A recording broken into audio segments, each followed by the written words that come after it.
As always, this lecture and all lectures are recorded.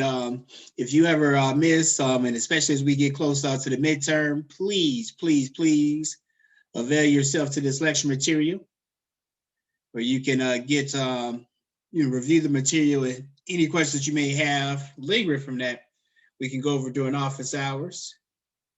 We left off talking about New York City and the design of their buildings in the early 20th century, and how these buildings serve the dual purpose. And we'll look at each of these in more detail, beginning with the Singer Building, which was completed in 1908.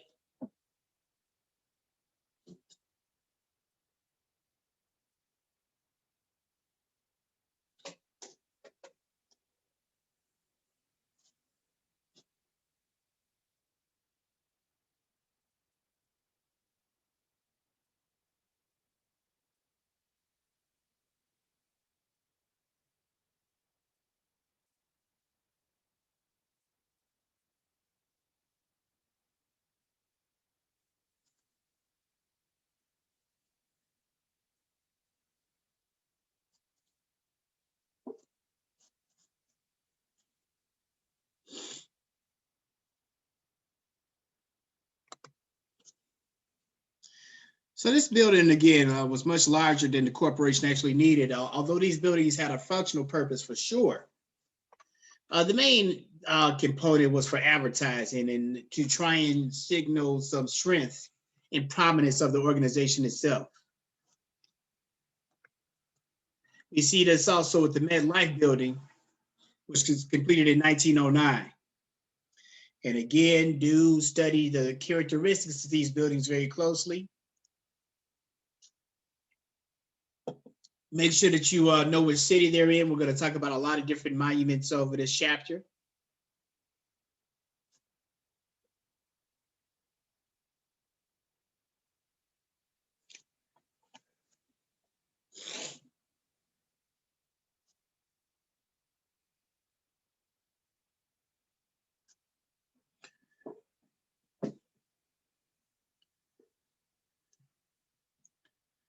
And this building actually had tenants in addition to some office space.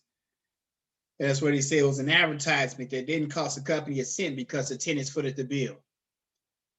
One of the great monstrosities in Chicago right now is there's a Trump Tower there. Doesn't get much use. When I was home, this was last summer.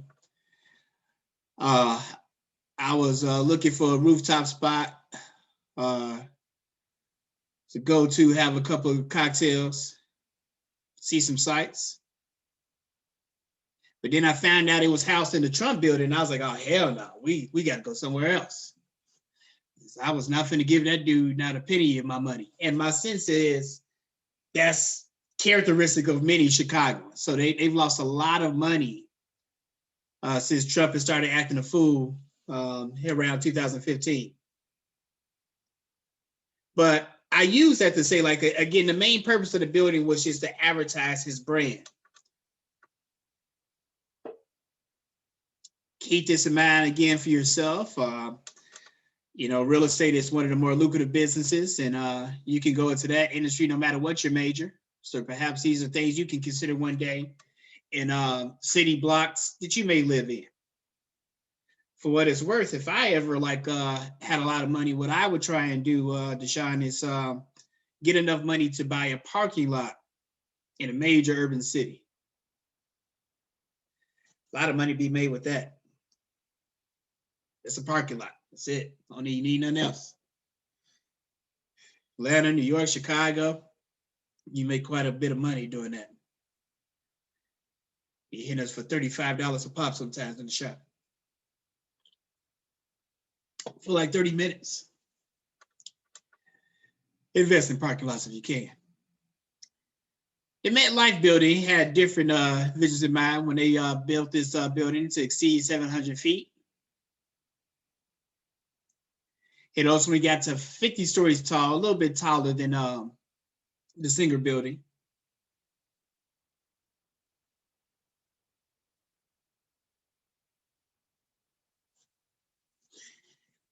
And again, make sure you're absorbing this information.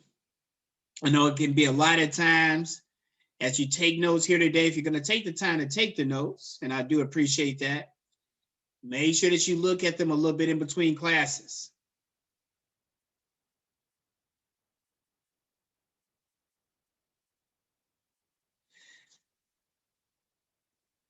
We have a writing assignment due today. I hope you all was able to submit that. If you did not, please still do so. Better, even if you lose points, it's better than earning a 0. So don't fail to submit the assignment. And if there are any technical difficulties submitting, let me know about those as soon as possible. We got a midterm exam coming up in a few weeks. But we'll also have some opportunities for some in-class extra credit as well. But that in-class extra credit has to be based upon our knowledge of material. So start to read and study up. And next week, I'll do some, some extra credit dumps next week. And I'll just throw out some random questions at you. Explain the urban revolution. Explain urbanism. What role did the Industrial Revolution play in the expansion of cities? What's a shock city? What were what was the first major shock city of Europe? What are the patterns of urbanization today in terms of what countries are experiencing urbanization? Are they in Western countries like America and Britain, or are they somewhere else? So be able to speak to some of these things next week that I think you all are more than capable of doing, and I'll give you some extra, a gang of extra credit for. I'm going to be deeply disappointed if I be asking these questions and I'm getting blank stares or guesses. Again, you don't need to guess. I'm telling you what I'm expecting, okay? So take some time to prepare. You ain't got to know everything. In fact, getting some of these questions wrong can be helpful and beneficial towards your studying. And if I can know, okay, I didn't know this, I didn't understand this concept as well on February 21st, I got some time to prepare for that. But at least give me an honest effort. If you do that, you'll be fine.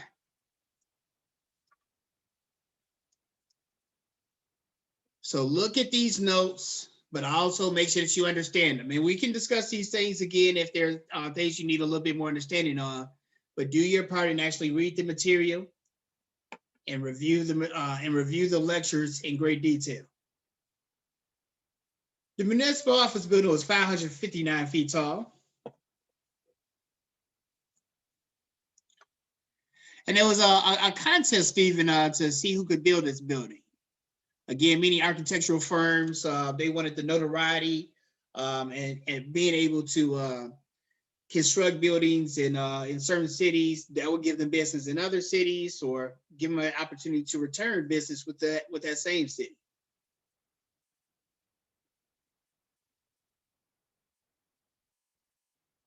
So they opened it up, and the firm of McKim, Mead, and White had the winning design.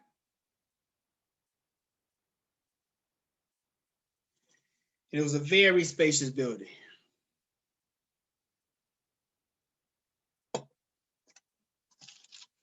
And again, I want you to, I know at times this may seem off the beaten path. One of the things I want you to pay keen attention to, we talked about this in the chapter on the Chicago School. We talked about this on the chapter on urban planning. How increasingly, Stephen, cities were kind of being structured in a way where you had the rich people and you had everybody else. So you see here, right, where space is being dominated and controlled by, wealthy corporations like MetLife and Woolworth and the like.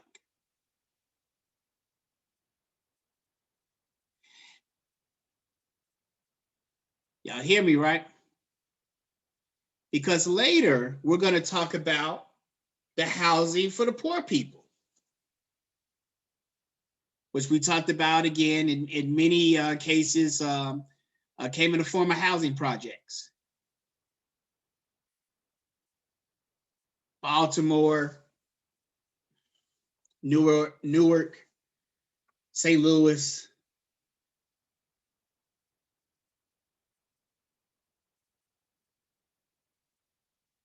And again, there was housing appropriated for, again, the very wealthy. I want you all to be able to make comparisons when we get to that part in the material, and compare that with some of the things that we're talking about here of, like, how corporations are able to use property and amount of space. You all, if not already, will be homeowners soon. And you'll know that 1.25 million square feet of space is quite a bit of room. Again, you compare that to some of the spaces that people are going to be crammed into, and, like, places like Detroit. Again, we'll talk about that in a couple of chapters. It's very different. And again, you all have lived in or near big cities. Just observe what you see. The downtown Columbia, it's a little bit different from those projects that sit just outside of Allen or Section 8 housing.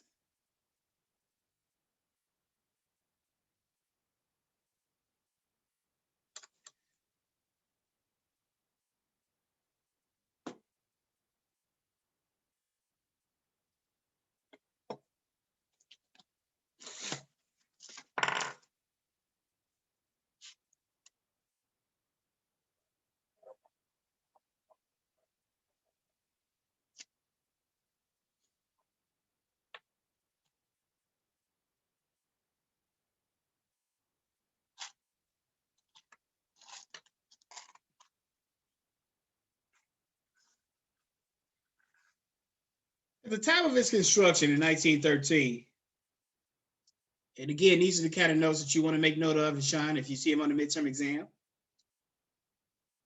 that this Woolworth building was the tallest building in the world.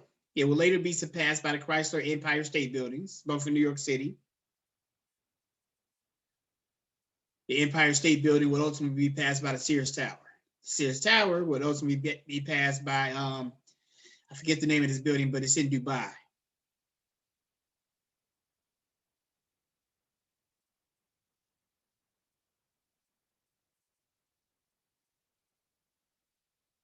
So Woolworth, it may be most notable, in a Black community, the first sit-in, the first organized sit-in of the modern civil rights movement was in a Woolworth in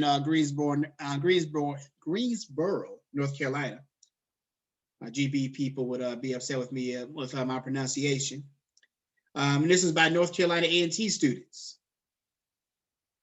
But at this time, they were noted again. This would be like, your modern day, like, CVS, Walgreens, places like that.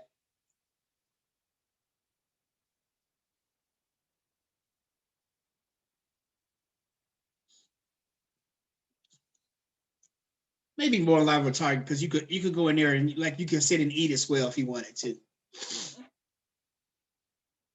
It was 792 feet tall, again, getting bigger and bigger and bigger. I would encourage you all, much like we talked about with the city as a work of art. I would really encourage you to do some Google searches and look at how these buildings look.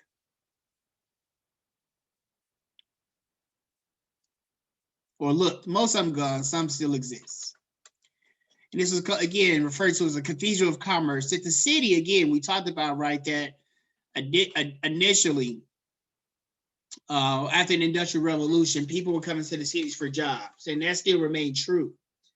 But they also came more and more to, like, want things, like with the first cities after the Agricultural Revolution, for example, people would come to the cities to make purchases. And the cities will continue to, like, play this role into the 20th century in America, and this will really begin to accelerate in places like New York City, again, where it's a cathedral of commerce, where people would come into Manhattan. And again, New York City made up of several boroughs, but not quite the concentric zone. And again, make note of things like this, that if I don't know what the concentric zone is today, even though Dr. Muhammad has mentioned this several times, so it must be kind of important, take the time to study it. It's in your notes. It's been recorded. It's in your book. So it doesn't follow quite this model, but much in the same way, like, when people think of like, the city, quote unquote, oftentimes it's thought of as Manhattan, not Brooklyn, not the Bronx, not Queens. In Manhattan, that's where you see Times Square and all that type of stuff. That's where people go to do shopping, for the most part.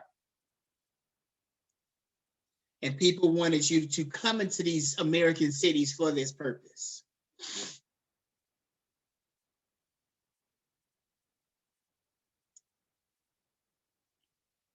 When we talk about, urbanization, though, keep in mind we're not only talking about this in the United States. In the second half of the class, we're actually going to talk more about this in the Eastern context, where more and more places in Asia and Africa are experiencing this urbanization that the Western cities experienced through most of the 20th century. And in each of these cases, sometimes even more accelerated, as we'll talk about with China in a little bit. Again, their efforts really made to build to kind of like, capture an essence of a city. Again, we see this. If you've ever been to Charlotte, if you haven't been in a while, next time you come, I'm sure you'll see like, even in the midst of like, COVID and stuff, more and more things being built up. The skyline becoming gradually more developed. First moved down here, I'd be saying like, oh, what a little adorable skyline Charlotte has. It's so cute and quaint. As it would be like a city block in Chicago. But over time, Charlotte will, build towards that.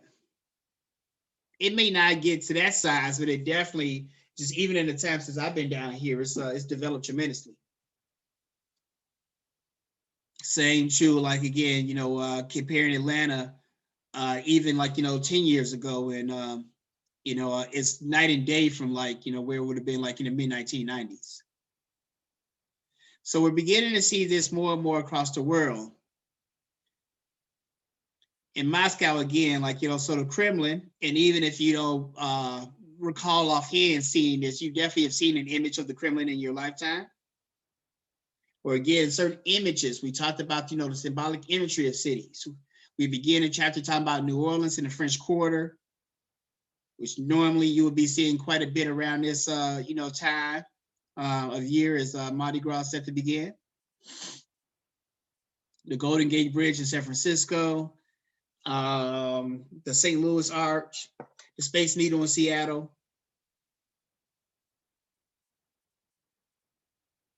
So all these things, again, communicate a certain framework for a city. In the former Soviet Union and now Russia, they were very deliberate about this as well. The Soviet Union, just to give you some historical context very briefly, was very, they did not allow and endorse the open practice of organized religion. They wanted the government, the state, to be the most important entity and institution. So organized religion was very much shunned and de-emphasized. So we see a manifestation of this through the destruction of the Cathedral of Christ temple in 1931. Again, they wanted their architecture, because keep this in mind, young people, that these buildings are not just designed only for the sake of like, taking up space and driving commerce, but to try and communicate a certain value system about the place.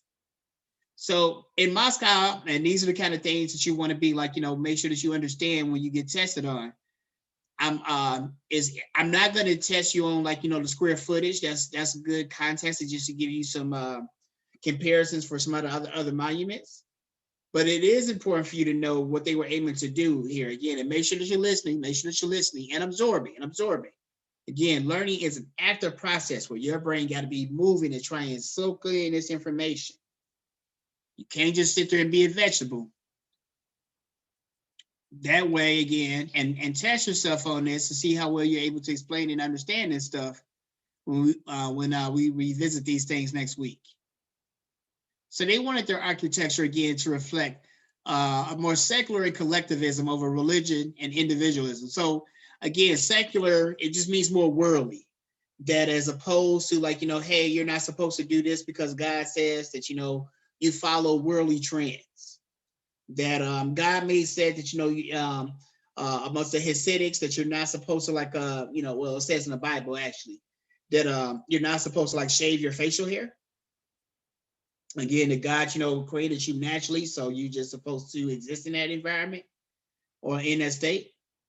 So a more secular approach would be like, to go get you a fade and, trim this, these strands up every now and again. I will hope that God can forgive us for that. But in other societies, again, we'll talk about this in the Islamic world, which very much is like, a theocracy where it's organized. Their value system is rooted with their religious system. The architecture, again, looks very different. The architecture there oftentimes will look like mosque. So the cathedral, again, was ultimately replaced by a palace for the palace of the Soviets, which they never built. And in 1995, they began to rebuild the cathedral, which I believe has now since been completed. Hong Kong, again, we talked about this again, how China increasingly, where America and Britain experienced the Industrial Revolution in the late 17 and early 1800s. In many ways, China, India, the Philippines experiencing some degrees of this now, or fully embracing it now. This is why so many of our factory jobs, as Stephen had brilliantly explained a couple weeks back, how so many of our factory jobs are going overseas. And, just simple, like, it's a billion people over there. So that means you're going to have a lot of poor people. So we just can't compete with them in terms of wages, in terms of low wages. And if you know how much, a Ford Expedition actually costs, it's going to be hard for you to like, work for like, $500 a month, making those. But if you're living in China, that could be quite a come up.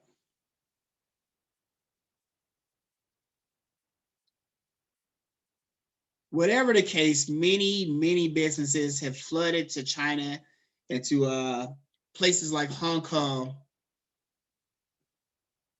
and great rates over the last couple of decades. One of their crowning symbols of this progress, again, right? So the building, development of these buildings show that it is a way to kind of to show like, see, hey, we're just like the United States. We're just like Britain. You see, like, you're in a modern country.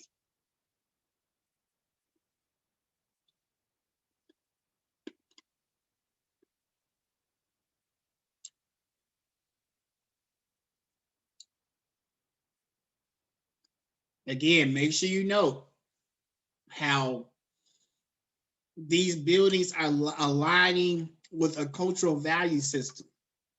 New York is big business. It was trying to, and about powerful people. It was trying to display that with its architecture. We just talked about Moscow again. They didn't want their architecture to be, defined by like, looking like you got a bunch of Catholic churches around, like, much of Europe looks. They want their buildings to look more secular. In Hong Kong, they wanted their building to fall in line with the feng shui, the pronunciation guidelines. What this speaks to very briefly is like feng shui, and this is just a Cliff Notes non-Chinese definition. So if you want to look at this more expensively, check it out. And I might encourage you to check it out. Like it's a really interesting concept. But it's essentially the notion of balance. Like, so have your home set up in a feng shui type of manner. For example, would be if you got some throw pillows, and make sure y'all listening, follow me. If you got some throw pillows on the couch, Deshaun, the feng shui will have it where each pillow got to be lined up on each side perfectly. You can't be having two pillows on this side and maybe one pillow on another. Like, it got to be balanced. You want to have the TV, your desk, and the chair all lined up symmetrically. Y'all hear what I'm saying? And according to Chinese, their value system, the way that you set up your home and stuff like it affects the vibes and energy in the crib. Y'all hear me? So in that way, they feel like they're like, if you don't design the buildings in that way, it's going to be bad vibes in that building. So they were very deliberate about making sure that they had that kind of feng shui type balance with even the architecture of their buildings. Again, keep these things in mind, like the architecture, like when you travel, like across the world, even when you travel across the country, like even like, you know, when you across the state, for example, the buildings the buildings in the houses in Charleston are going to be designed a certain way. Like, so what do you think might, like, you know, what might be one of the main things that's going to impact how buildings are designed in Charleston? Don't overthink it. I'm sorry, mommy. Can you say that again? You was breaking up. So when you talk about how the buildings are designed in Charleston, why do you think that, you know, buildings and houses, what kind of things do you think that they have to consider in terms of, like, you know, how and where to build? Floods. Yes, good, excellent. They know, Deshaun, that at some point, with the city being so close to water, it's going to be some periodic flooding. So you got to build and design things to reflect that. And do y'all see that when you go to Charleston? If you've been to Charleston, like, you'll see that the houses. Well, I might encourage you to look around a little bit, because, like, if you don't see that the houses and the designs are a lot different than other parts of the state, I would encourage you to take a deeper look at that, because the designs are very different. Yeah, I say that because like I've never been to Charleston. For sure, absolutely. Well, wherever you may have been, like, just like, you know, really take a careful look. Like, you know, if you go to San Francisco, at some point, they don't know when, but at some point, it's probably going to be a really, really, really big earthquake there again, much like they had in the early 20th century. They had to build their, like, you know, design their whole city with that in mind. So all these things, again, come very much into play when we talk, again, and see how these chapters combine and tie in together. When we talk about urban planning, like, the planning has to go into things like that. Like, you know, right now, like, Chicago got 18 inches of snow this week. Finna snow again a little bit more today. There have been some buildings that have collapsed because there's a lot of snow. Now, most of the buildings are supposed to be built and designed in such a way where you got to account for all that. Like, you know, maybe you might not get 18 inches, like, you know, next year, but, you know, this ain't finna be the last time that happens. So again, when we're talking about, you know, Hong Kong, when you're talking about Moscow, when you're talking about New York City, please pay very, excuse me, close attention to the ideologies behind these designs.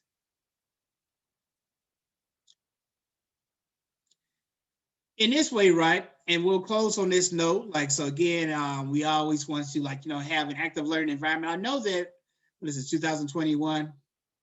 Yeah, so, yeah, y'all probably was like infants when this happened. Which is just a crazy thought. Oh my God, I'm so old. But for what you know of the 9/11 tax, the author talks about this a little bit, but just your own critical thinking. Write on this for a couple of minutes. No wrong answers. I just want to hear your thinking. But what role did the symbolic imagery play in the 9/11 attacks? And then there was debate and controversy about what they should do with that space afterwards. What do you think would be an appropriate way for them to, again, fill up the space where the World Trade Center used to be? So again, what role did the symbolic imagery play? And again, when I'm talking about symbolic imagery, when I just walk y'all through this long explanation, make sure y'all listening, please. In Moscow, again, that the imagery of wanting to create buildings that did not look churches was done in a very deliberate way. The imagery of making sure that buildings are aligned with a feng shui type, you know, component was very important. What was the imagery of early New York City architecture that we talked about at the beginning of the class? What were they trying to communicate to the world again?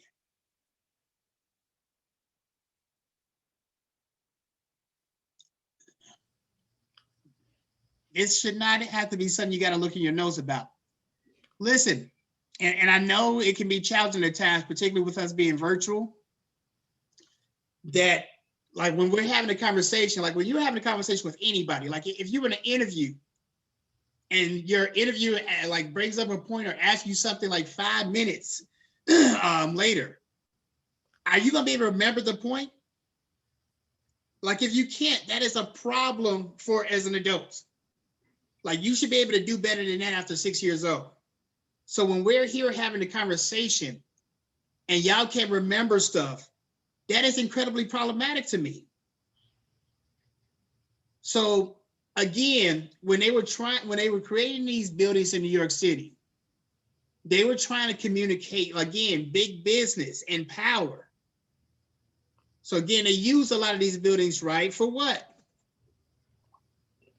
Trade. So it's an advertisement. So the MetLife building, it says it right here on your notes, is an advertisement. It did not cost the company a cent. So New York is all about getting this money, big business, big business. Let's build these businesses up to show how big our companies are, how powerful our city is. Again, the Woolworth building is a cathedral of commerce, shops, spend money, money, money, money, money. Take a couple of minutes to answer this question with this in mind, and then we'll open up for discussion before we leave. We got to do better with our listening skills. We got to do much better. Muhammad, you also had said earlier in the class that they were building these buildings like in competition with each other, like with different countries. Correct. I'm not sure how that contest the point that was just made about New York City in particular.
We'll get bumped out in a moment, but you go ahead and finish up your response. Let's open up the discussion very quickly. Again, your answers don't have to be perfect, but what role do you think, again, the symbolic imagery played in 9/11 attacks, that these attacks, that New York was targeted for a very specific reason? Why do you think, what role do you think that the imagery of New York City and the World Trade Center played in these attacks?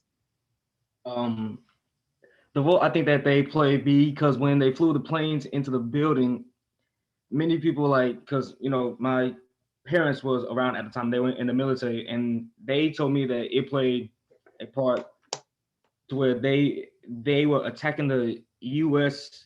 for our economy and our military power. because at the time, like again, what my parents told me is that our defenses was down and we were very vulnerable, and so they decided to attack us. Good, very good. One extra credit point, Stephen. Deshaun, you want to add anything to that very quickly?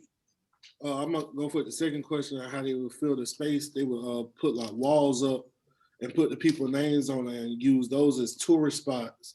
Well, I hate to say it like that, but you know, people will go to New York to look at the names and look at the walls and use it as a tourist spot, and that's another way they could bring more income in. Absolutely. One extra credit point. You shouldn't hate to say that at all. Like that's one of the things when you talk about these cities are trying to compete with each other. That's one of the things they're looking to do. And for better, for worse, nostalgia and things like that, people can use where like, you know, people go to Memphis to look at the exact place where Dr. King was shot at. People will go to like, you know, Vietnam to look at like the Vietnam Wall and things of that nature. So things like that are not uncommon. Stephen, did you have another comment or question very quickly? Yeah, I was about to ask you, what do you think would be a appropriate way to like for that space? I think something along the lines of like what Deshaun spoke to, like something to like, you know, kind of celebrate the lives more than the deaths of the people like, you know, who were lost there. You know, I had a lot of fear. I was fortunate not to lose anybody in the World Trade Center attacks, but I know a lot of people that were living in New York at the time who did. So something to celebrate them and something perhaps to kind of commemorate the, like, you know, the resiliency of America. We'll start with this question in particular on our class for Friday, and I'll elaborate on this a little bit more. Good discussion today, y'all. Please stay engaged, stay up there with the reading. Go back and look at some of the old materials and begin to see how these things connect together. We'll weave these things again more deeply a little bit next week. Like I said, I'm going to give you a chance to earn some extra credit next week, so do not let me down. Really study this stuff, and if you need some help in between, then just let me know. I'll see you on Friday at 11 o'clock. All right, Dr. Mark.